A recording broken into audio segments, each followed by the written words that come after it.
Good evening, everyone. We are delighted to have with us today two State Department Special Envoys, Ms. Farah Pandith and Ms. Hannah Rosenthal, who are in Greece with us to promote their 2012 Hours Against Hate campaign. Good evening. Can you tell us a few words about the 2012 Hours Against Hate campaign? Well, we're first of all delighted to be in Athens. This is a really special visit for us, and we want to thank everybody for the welcome that we've received. The 2012 Hours Against Hate campaign is an initiative that has been launched on Facebook.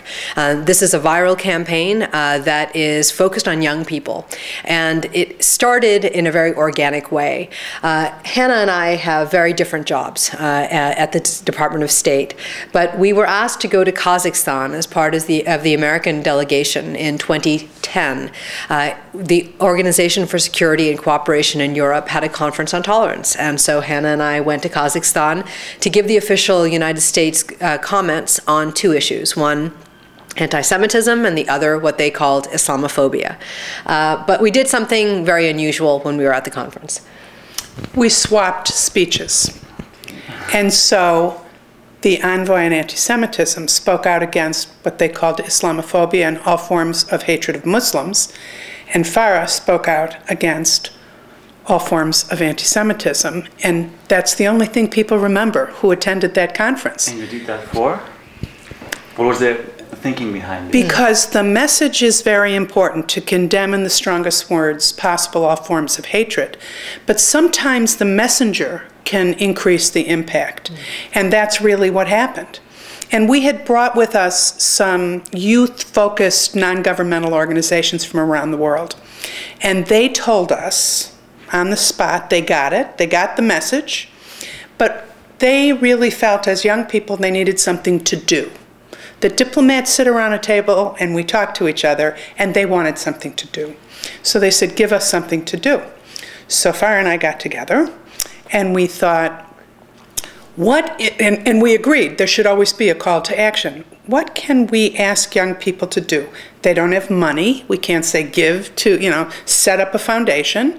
They don't think they have expertise. Of course they do, but they don't think so. But they have time. And so we put together this campaign, which was asking young people, target audience 30 and under, although some of us old folks are also involved, asking them to give an hour or more of their time to help a person or a community that doesn't look like them, pray like them, or live like them. It was 2011 when we launched it, and our goal was that at the end of 2011 we'd have 2011 hours pledged, but that isn't what happened. No, and one of the things that's really powerful about this campaign is that while Hannah and I catalyzed it, it is all about people. It's all about citizens around the world taking this and making it theirs. So it isn't about only religion. It's not only about race. It's not only about sexuality. It's not only about socioeconomic. It's about walking in the shoes of somebody different. And I think that that message is a central message that speaks to so many people around the world. So we have seen thousands of hours get pledged online over the course of the year 2011. By the end of the year, we had almost 20,000 hours pledged online, which was terrific because it was organic and we weren't doing anything. People just heard about the campaign. Hannah and I also traveled together to a couple of countries that we thought were important symbolically to talk about different ethnic groups working together, different religious groups working together, and had a chance to talk to young people and hear from them why this was so important to them. But you asked a really important question, and that is what resonated? Why was it important that you do this? When Hannah and I switched speeches, it was about the messenger giving the same message. But Hannah and I ended with the same paragraph in each of our speeches, which is hate, no matter who the victim is. So you say that this is a viral campaign, you include social media and Facebook. That's all it is. That's all it is. And so each hour pledged is reported, let's say, back on social media platform then. Right. And this is accounted for at the end of the project.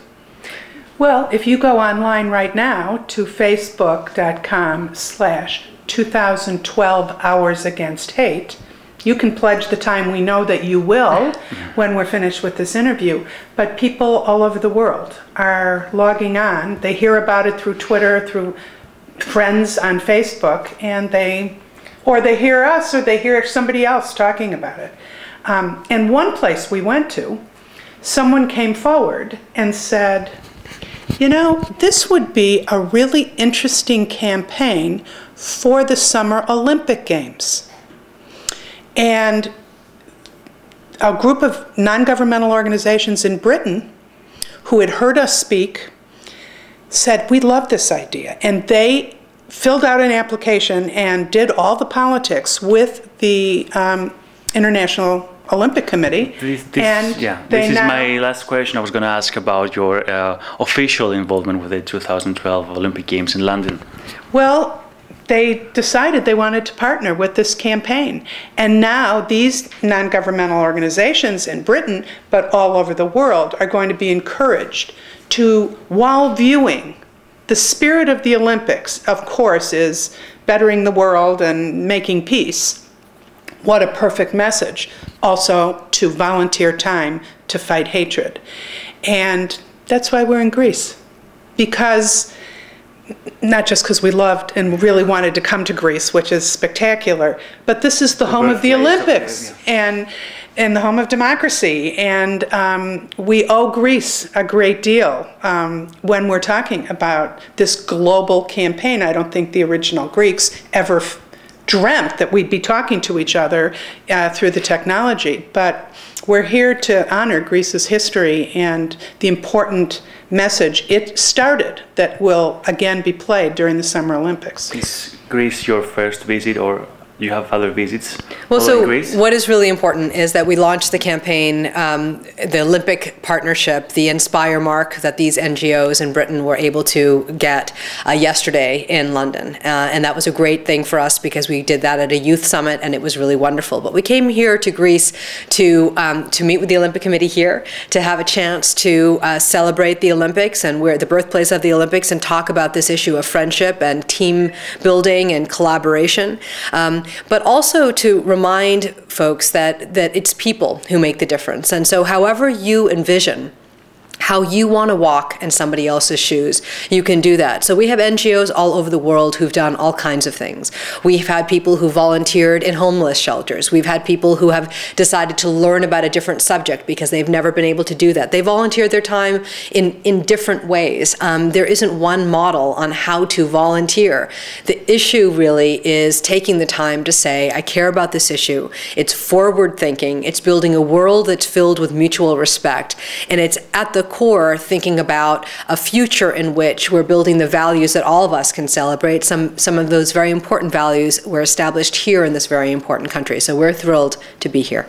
We're thrilled to have you here. Thank you. So thank you very much for taking the time to be with us today, and all the best for your campaign. Thank you. Thank you.